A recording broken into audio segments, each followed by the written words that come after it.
O, tama-tama, nandito tayo sa may dagat. Ayan, ganda ng dagat, di ba? Yes, MN.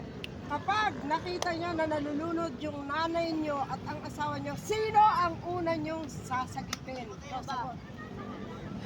Ang nanay ko siyempre. Ang asawa napakarami. Pwedeng palitan. Pero ang nanay ko hindi ko kayang palitan. Bravo, Alay. Ay, Ikaw!